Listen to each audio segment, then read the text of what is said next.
During my SATs, my teacher asked me, "Why don't you drop your pants in front of the class?" "Why would I do that?" I whispered back, trying not to disturb the other students. "Because I've been watching you across the room. You've been fiddling with your pants." She crossed her arms like she'd caught me red-handed. "Would you believe me if I told you it's because I have to pee?" It was true, but I could tell from her face she wasn't buying it. She shook her head and her voice got louder. "That's nonsense. You're cheating." Other students started looking up from their test booklets. The room was supposed to be silent except for pencils on paper, but now everyone was watching our confrontation. My face burned with embarrassment as more heads turned our way. "How would I be cheating?" I asked, genuinely confused. "You have something in your pants. I don't know if it's a phone or a cheat sheet, but you're using it to help you. That's how you finished this section of the test faster than everyone." She pointed at my answer sheet, which was mostly filled in. I'd always been terrible at standardized tests. My grades were decent, but something about those bubble sheets made my brain freeze up. That's why I'd spent the last 3 months studying every single day. Practice tests, vocabulary flashcards, Khan Academy videos until my eyes burned. I needed a good SAT score to make up for my mediocre GPA if I wanted to get into a decent college. I'm not a good test taker, so I studied extra hard for the SATs to hopefully make up for my bad scores on college applications. I tried to explain, but she was already shaking her head. Mrs. Gordon leaned in closer and lowered her voice, but somehow made it more venomous. "Your parents are drug addicts. There's no way you had time to study. You probably sell drugs yourself." "That's an accusation." I stood up without thinking. My parents had their problems, but they'd been clean for 2 years. They'd gone to rehab and meetings and worked so hard to get better. For her to throw their past in my face like that made my blood boil, and accusing me of selling drugs just because of my family's history was beyond unfair. The other students started murmuring. Desiree, who sat behind me, spoke up. "He's been in the library every day after school. I've seen him studying." "Yeah, he's always asking me math questions," added Carter from across the room. More kids chimed in defending me, but Mrs. Gordon wasn't having it. Her face got redder, and she raised her voice over theirs. "Unless he drops his pants and shows he doesn't have anything, I'm reporting him to College Board and he will face numerous academic penalties." The room went silent. Everyone stared at me, waiting to see what I'd do. Getting reported to College Board meant this test wouldn't count. It meant colleges would see an accusation of cheating on my record. It meant everything I'd worked for would be ruined. Fine. I was so angry I could barely speak. I stood there in front of 30 other students and undid my belt. My hands were shaking with rage and humiliation. This was insane.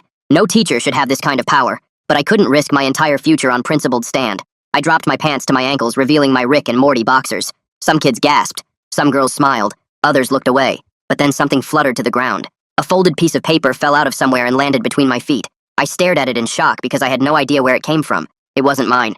The paper just sat there between my sneakers while 30 pairs of eyes stared at it, and nobody moved or even breathed for what felt like forever. Mrs. Gordon lunged forward and grabbed it before I could even think about reaching down myself. Her fingers closed around the folded paper, and she held it up like she'd just found buried treasure or something. I stood there frozen with my pants still around my ankles while she started unfolding the paper with this huge smile on her face. The corners made little cracking sounds as she opened each fold and smoothed it out to read what was written there. She waved the paper above her head and announced it had vocabulary words written on it, but they weren't even for this section of the test we were taking. My hands were shaking so bad I could barely grab my belt loops to pull my pants back up over the Rick and Morty boxers. The button on my jeans kept slipping through my fingers while Mrs. Gordon kept talking about how this proved I was cheating, even though the words weren't for this part. Someone in the back row started recording on their phone, and I heard the little camera sound it makes when you start a video. Mrs. Gordon told everyone to put their pencils down and stay in their seats while she went to the classroom phone on the wall. She picked up the receiver and pressed some buttons to call the main office while I finally got my pants fastened and my belt buckled. The whole room stayed dead quiet, except for the beeping sounds of the phone numbers, and then Mrs. Gordon asking for the assistant principal to come immediately. She hung up and pointed at me to get out in the hallway right now while everyone else had to stay seated for the investigation. I walked past all those staring faces and through the door into the empty hallway where the fluorescent lights made everything look weird and harsh. The door clicked shut behind me, but I could still hear whispers starting up inside the testing room and more camera sounds from phones. My legs felt weak, so I leaned against the cold brick wall and tried to slow down my breathing that was coming too fast. Through the little window in the door, I could see kids turning around in their seats to look at where I'd been standing. Some of them were showing each other their phone screens, and I knew they'd captured the whole pants thing on video. The hallway stretched out in both directions with nobody else around, since everyone was supposed to be in testing rooms right now. I heard footsteps coming down the hall and saw Serena Morgan walking toward me in her navy blue suit and low heels that clicked on the floor. She had a folder in one hand and her phone in the other, and her face looked serious but not angry or anything. When she got close, she asked me to explain everything that happened from the very beginning without leaving anything out. I told her about needing to pee and Mrs. Gordon watching me and accusing me of cheating because I finished the section fast. Then I explained the 3 months of studying every single day after school and how Mrs. Gordon said that thing about my parents being drug addicts. Serena's eyebrows went up when I mentioned that part, and she wrote something down in her folder with a pen she pulled from her jacket pocket. She asked me to repeat exactly what Mrs. Gordon said about my parents and whether anyone else heard it too. I told her the whole room heard it because Mrs. Gordon's voice had gotten loud when she was accusing me of selling drugs myself. Serena wrote more notes and then handed me a blank form and a pen to write out my own statement about everything. She said to be as detailed as possible and include times and exact words if I could remember them while she went to talk to Mrs. Gordon. I sat down on the floor with my back against the wall and started writing on the form using my knee as a desk.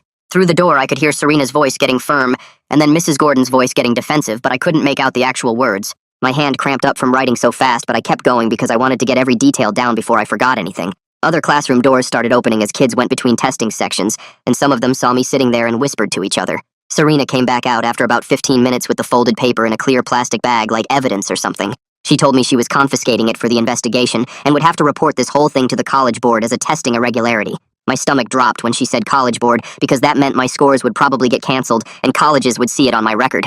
She must have seen my face because she put her hand on my shoulder for a second and said we'd work through the process step by step. The door opened again, and Dennis Riley came out carrying a box of tissues and a bottle of water, which he handed to me. He sat down next to me on the floor and asked if I was okay after what just happened in there with everyone watching.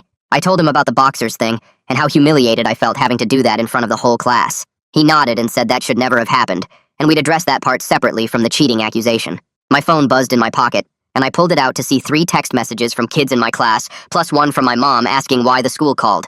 I typed back to my mom that there was an incident at the school, but I'd explain everything later when I got home. I didn't want to worry her and Dad while they were at work because they'd been doing so good with their recovery. Dennis asked if I wanted to call them, but I shook my head because I knew they'd leave work to come here, and they couldn't afford to miss hours. Between the next testing periods, I saw Desiree and Carter walking toward where Serena was standing by the main office. Desiree had her phone out and was showing Serena something on the screen while talking fast and pointing back toward the library. Carter was nodding and adding stuff about how I asked him math questions all the time in the hallway between classes. Desiree swiped through what looked like photos on her phone and showed one where I was passed out on my books in the library.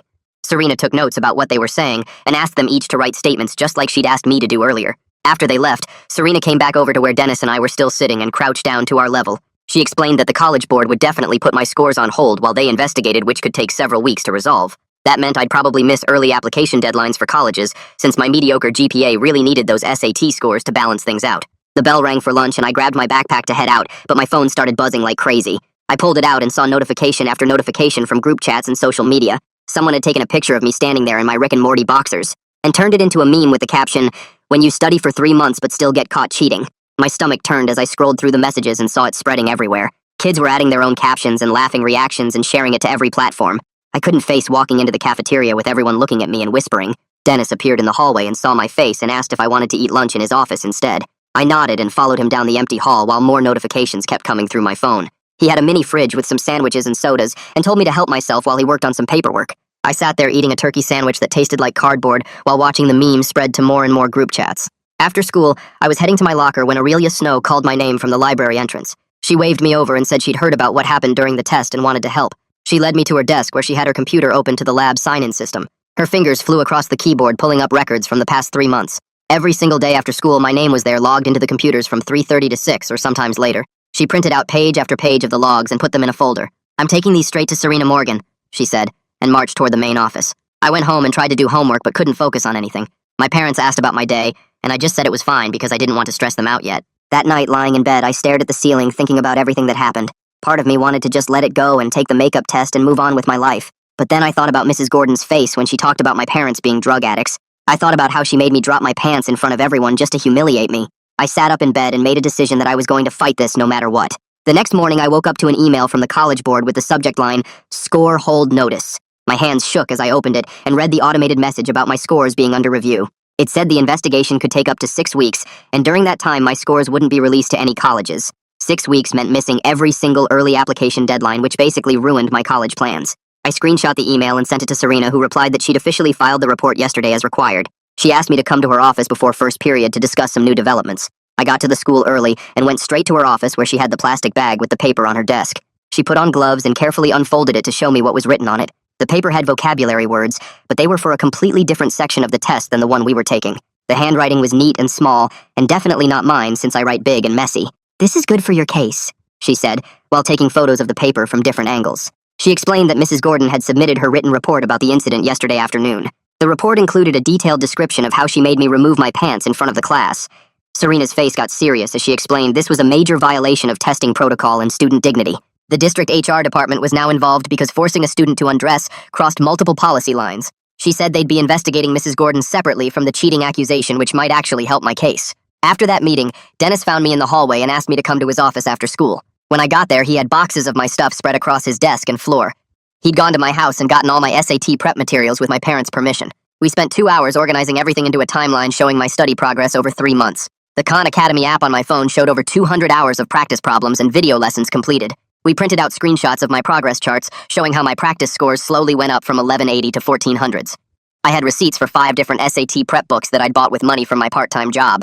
Dennis put everything in a binder with tabs and labels to make it easy for anyone reviewing the case to see the evidence. That night, the meme got worse with new versions popping up everywhere. I finally decided to post one response on my main social media account, focused on clearing my name, not the jokes, I wrote, and then muted all notifications. Some kids actually commented that they respected me for not freaking out about it. The next day, Serena called me back to her office with a new piece of information. She'd been reviewing the seating chart from the test and noticed something strange about Grayson Thacker's placement. He'd originally been assigned to sit across the room but switched at the last minute to a seat near me. The proctor's notes showed he specifically requested the change, claiming his original seat had bad lighting. Serena pulled up the testing room layout on her computer and pointed out that both seats had the same overhead lighting. His new seat put him directly behind and to the left of where I was sitting. After school, I waited by Grayson's locker until he showed up with his basketball gear. I asked him straight up if he'd planted that paper on me during the test. He leaned against his locker with this smirk on his face and said I couldn't prove anything. Then he mentioned how stressful this whole thing must be for my parents right now with their history and everything. That comment made my blood boil, but I just walked away because getting into a fight wouldn't help anything. Later that day, Serena called Grayson to her office, and I watched him walk in with his usual cocky attitude. I waited outside pretending to tie my shoe while they talked, and heard him telling her about some window glare problem in his original seat. She asked him to show her on the seating chart, but his explanation didn't make much sense since both seats had the same overhead lights. After he left, she caught me in the hallway and said she couldn't prove he was lying, but something felt off about his story. The next morning, Aurelia came to find me before first period with the plastic bag containing the cheat sheet. She pointed at these little doodles in the margins that looked like cartoon characters and said she'd seen Grayson drawing the exact same ones on his flashcards when he studied in the library. She took photos of the doodles and went straight to Serena's office to add this to the investigation file. During lunch, Dennis pulled me aside and we talked about what happened with Mrs. Gordon making me drop my pants. He explained that forcing a student to undress was a serious violation, and I should consider filing a formal complaint separate from the cheating investigation. I spent the rest of the day thinking about whether I wanted to open another can of worms but kept coming back to how she'd talked about my parents. That night, I told my parents everything, including Mrs. Gordon's comments about them being drug addicts. My mom's face went pale, and my dad's jaw clenched, but they both stayed calm and told me to do whatever felt right. The next morning, I went to Dennis's office, and he helped me write out a formal complaint about Mrs. Gordon's behavior. He showed me the Title IX policies and discrimination guidelines that she'd violated by making personal attacks about my family. We submitted the paperwork through the proper channels, and the district office said they'd have to investigate this separately from the testing incident. Word got around fast, and by lunch, Mrs. Gordon was telling anyone who'd listen that she was just being careful. She claimed another school in the district had a huge cheating scandal last year, so she was extra vigilant during testing. Serena heard about this and told me privately that being worried about cheating didn't give her the right to humiliate students or make discriminatory comments. That afternoon, the principal called me to his office with a warning that made my stomach drop. He said if I pushed both complaints, the college board might decide the whole testing room was compromised and invalidate everyone's scores. My classmates could lose their test results because of my complaints, which would mean they'd all have to retake too. I left his office feeling sick because now I wasn't just fighting for myself, but potentially ruining things for 30 other kids. That night I couldn't sleep, and kept thinking about whether clearing my name was worth messing up everyone else's college applications. My parents sat with me at the kitchen table, and my dad said something that stuck with me. He told me people would always try to pressure me into backing down when I stood up for myself, but I had to do what was right for me. The next morning I checked my email and found a message from the college board that actually gave me some hope. They said regardless of the investigation outcome, they'd offer me a free makeup test date in 6 weeks. It wasn't perfect since I'd already studied so hard for this one, but at least I'd get another chance to take it legitimately. Later that day, my parents went to meet with Serena about Mrs. Gordon's comments. They brought documentation from their recovery program showing they'd been clean for 2 years with perfect attendance at meetings. Serena seemed really impressed by how calmly they handled everything and said she'd add their statement to both investigation files. They told her about all the family dinners we'd missed while I studied and how they'd quiz me on vocabulary words during car rides.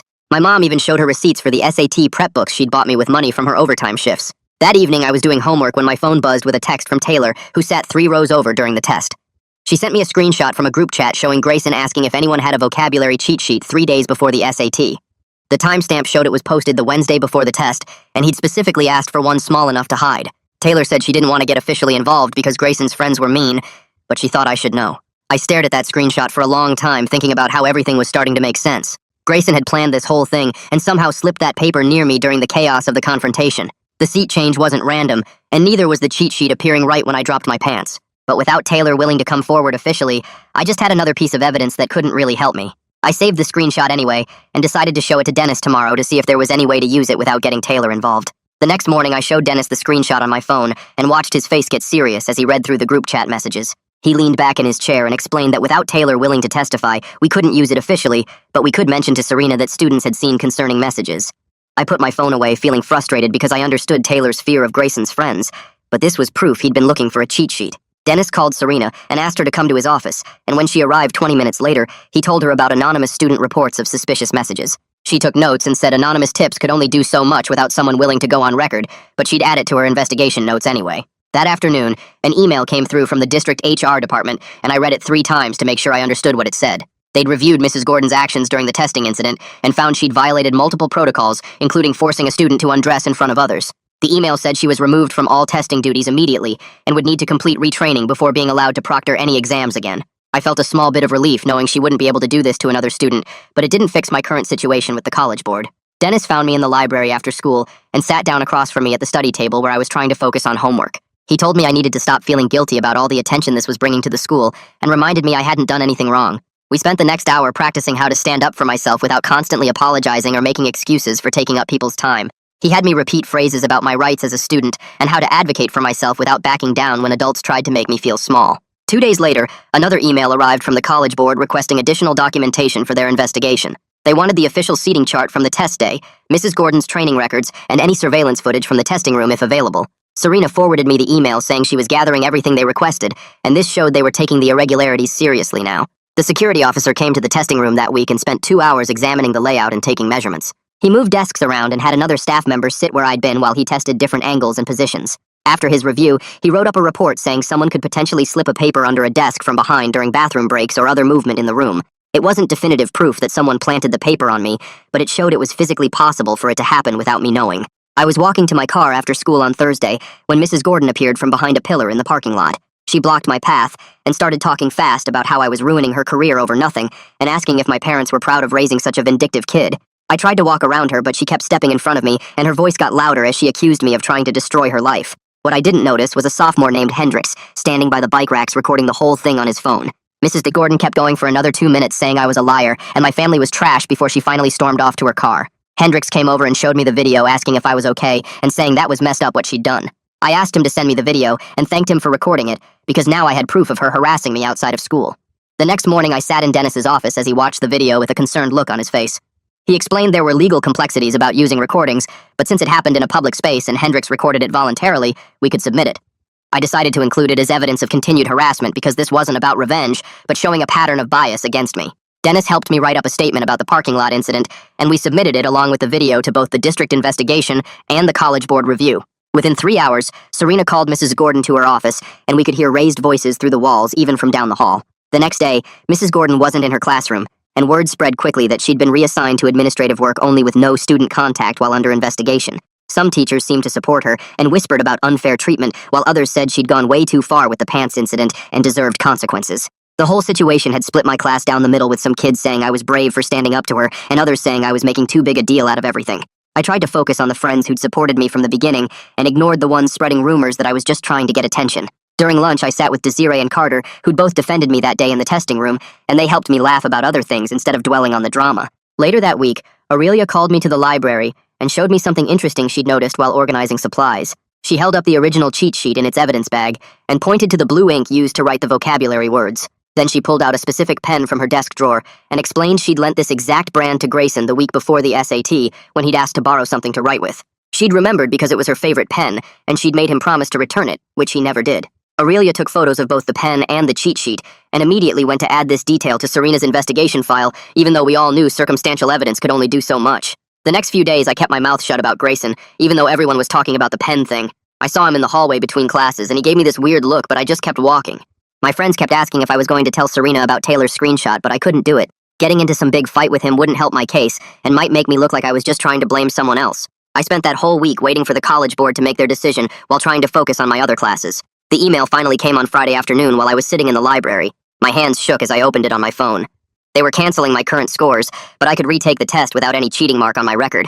It wasn't perfect since I'd have to go through the whole test again, but at least colleges wouldn't see an accusation. I texted my parents right away, and they both replied with relief that it wasn't worse. That weekend, Aurelia helped me set up a whole new study plan for the retake in 6 weeks. She pulled out different practice books and made me a schedule that broke down exactly what to review each day. Dennis met with me Monday morning to work on test anxiety stuff since the last experience had been so awful. He taught me this breathing thing where you count to 4 breathing in and then 4 breathing out. We practiced it together in his office until I could do it without thinking about it. He also gave me these cards with positive statements to read before the test. My dad had to miss work twice that week for meetings with the school about everything that happened. He never complained, but I could see how tired he looked when he got home. Mom started looking worn out too from all the stress and worry about my future. They kept telling me we'd get through it together, but I felt guilty for causing all this trouble. Wednesday morning, I got an email from the HR department with an attachment from Mrs. Gordon. The subject line said, "Regarding recent testing incident," and I opened it nervously. She wrote about miscommunication and procedural errors without actually saying she did anything wrong. The whole thing sounded like lawyers wrote it for her. She never mentioned the comment about my parents or making me drop my pants in front of everyone. Dennis helped me write my final statement for the college board that afternoon. We spent 2 hours getting the wording just right without making accusations about anyone. I stuck to the facts about what happened without mentioning Grayson or going into detail about Mrs. Gordon's behavior. Dennis read through it 3 times and said it had the right professional tone. He submitted it for me through the official portal. 2 days later, word spread that Grayson got called back to Serena's office for another interview. Someone saw him walking out looking really pale and upset. People started whispering that administrators were looking into his other test scores from previous years. He stopped showing up to the library where he usually studied with his group. I'd see him in the halls, but he'd look away and walk faster. His usual friends seemed to be keeping their distance from him too. The next week, the college board sent out another email to everyone from our testing room. They were flagging 2 other students' scores for irregularities but didn't say whose. Everyone started guessing who it might be, and Grayson's name kept coming up. He stopped coming to the group study sessions in the cafeteria after school. His friend circle got smaller, and people noticed he wasn't sitting with them at lunch anymore. I tried not to think about it and focused on my studying instead. The 6 weeks went by faster than I expected with all the preparation and practice tests. I'd wake up early to review vocabulary before school and stay late working through math problems. My scores on practice tests were getting better, and I felt more confident about the material. The night before the retake, I barely slept even with all the preparation. My parents made me a big breakfast and drove me to the testing center themselves. Walking into the building felt weird after everything that happened last time. The new proctor was this older man who went through every single protocol perfectly. He read all the instructions slowly and clearly without any accusations or assumptions. I used Dennis's breathing technique while waiting for the test to start. My hands weren't shaking this time, and I felt surprisingly calm as I opened the test booklet. The first section was reading comprehension, and I worked through it steadily without rushing. I remembered all the strategies Aurelia taught me about finding key words and eliminating wrong answers. The math section came next, and I took my time with each problem instead of panicking. During the break, I did the breathing exercises again and ate the snack my mom packed. The writing section felt easier than I remembered from practice tests. I finished each part with a few minutes to spare for checking my answers. Walking out of that testing room felt completely different from the first time. I didn't know what score I'd get, but I knew I'd done my best with everything I'd learned. My parents were waiting in the parking lot and hugged me when I got to the car. We went out for lunch to celebrate just finishing the test regardless of the results. 3 weeks dragged by with me checking the College Board website every morning before school, even though I knew scores wouldn't post until exactly 8 a.m. Eastern on release day. When the morning finally came, I sat at my computer with my parents standing behind me, refreshing the page over and over until the numbers appeared. My hands were shaking as I clicked through to see the breakdown, and there it was. A 1420 total with 720 in math and 700 in reading and writing. Mom grabbed my shoulders and squeezed, while Dad let out this huge breath he must have been holding. The score was right where my practice test said I should be, and exactly what I needed to balance out my GPA for the state schools I was applying to. That same afternoon, an official email came through from the College Board with their final determination on my case. The investigation was officially closed with a finding of no academic dishonesty on my part, and they noted in the report that testing protocols had been violated by the proctor during the original administration. My record would show the clean 1,420 score, with no notation about any cheating investigation, which meant colleges would never know about the whole mess. Dennis forwarded me the email with a smiley face and reminded me to save multiple copies for my records just in case. The relief felt like a weight lifting off my chest that I didn't even realize I'd been carrying for weeks. School got weird after that because Mrs. Gordon came back to teaching, but the administration moved her to only regular classes with no testing duties at all. The rumor mill said she had to complete 40 hours of sensitivity training and bias education before they'd let her back in the classroom. She'd walk the other way when she saw me in the halls and kept her eyes down if we crossed paths near the main office.